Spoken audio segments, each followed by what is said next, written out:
Grieving and resisting the Holy Spirit. A bit different spin this week. Earlier in our study this quarter, and to be more precise in lesson number 2, we have established that the role of the Holy Spirit is of one working behind the scenes, not much revealing, but very much undetectable for us. And we have concluded that no wonder then that everything in the nature and the essence of the Holy Spirit is a bit mysterious for us and undefined. This week's lesson steps in this uncertain cloud of His nature and reveals a different side of the Holy Spirit, something that we would have not expected to see, especially be it for Him being just some sort of force or power with divine origin. Much more, we can grieve Him and we can resist Him. But why and how will be exactly the subject of our lesson today. We are so broken by sin. It's only through God's love, the sacrifice of Jesus, and the work of the Holy Spirit that we have a chance for repair. However, this is a painful process. The light hurts when you have been in darkness. Letting go and trusting doesn't happen overnight. The drowning person is a danger to those that try to save him, and our spiritual life is the same with the Holy Spirit. We can resist Him. We can be nasty to Him. We can grieve Him.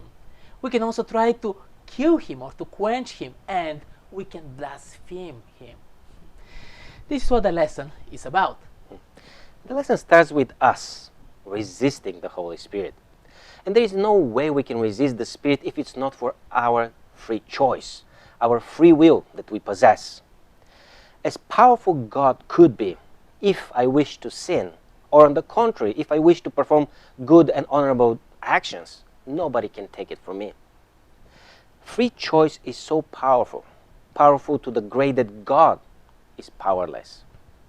And unfortunately, sometimes our free choice empowers us against God.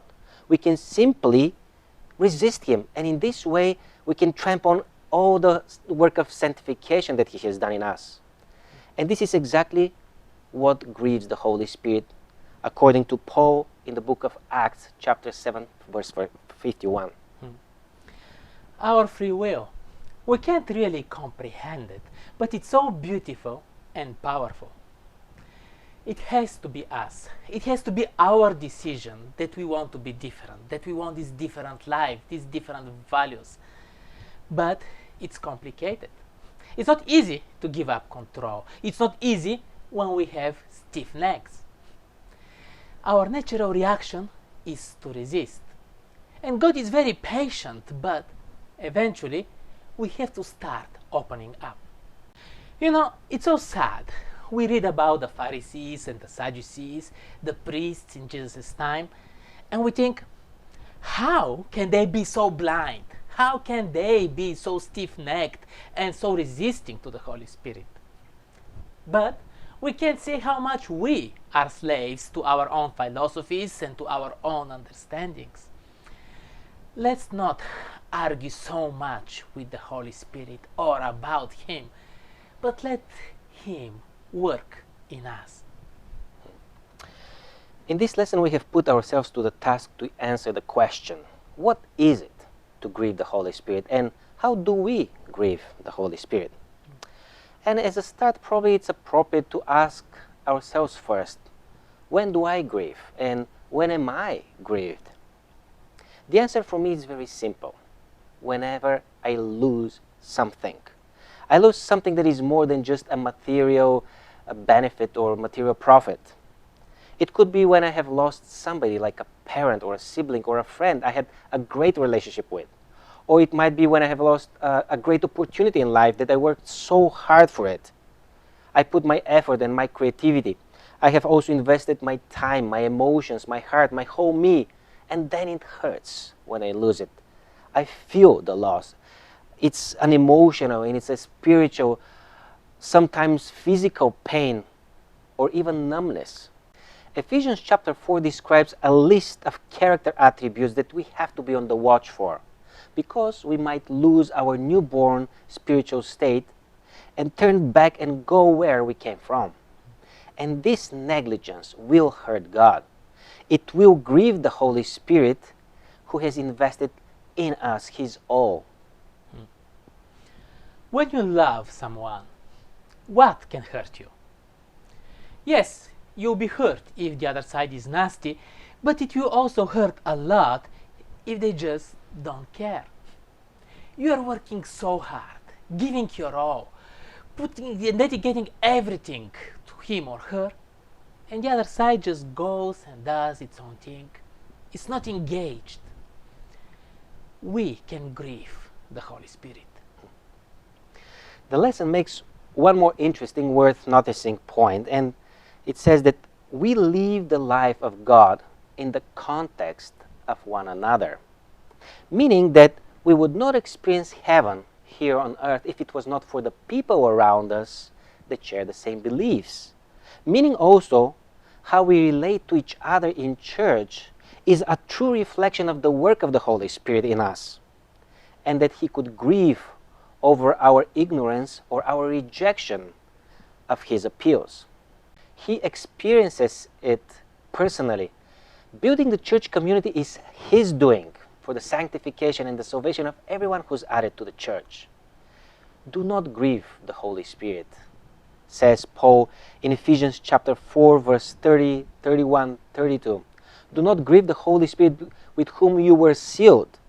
Get rid of all bitterness. Get rid of all rage and anger, brawling and slander. Be kind and compassionate to each other, forgiving one another. Mm-hmm. We can say that we love God, but we don't love our neighbor, even the more miserable one or the more deplorable one, for which Jesus also died. This is offensive to God. Our lesson progresses to what the Bible discloses about the Spirit, and beyond grieving the Spirit, we can also quench or extinguish His influence/presence. This, however, can escalate to unforgettable warning that Jesus personally addressed to all people when He said that if somebody blasphemies against the Holy Spirit, will not be forgiven either in this age or in the age to come, according to Matthew 12:32. An unforgivable sin. We said already that the Holy Spirit is responsive to our choices, either for sin or for righteousness. However, if we have already made up our choice for evil or for sin, God finds Himself beyond the possibility to forgive. The lesson actually makes a point that nothing is mentioned about the possibility, but that it basically says that it will not be forgiven. And it's interesting how we can be trying to technically kill the Holy Spirit. What does it mean to quench or extinguish it? Basically, to make Him irrelevant, to get rid of Him. A progression leads to this attitude. Not just words of blasphemy, but attitude where things are beyond repair. A very sad point. There is one more lesson to wrap up this study, so join us next week for the work of the Holy Spirit.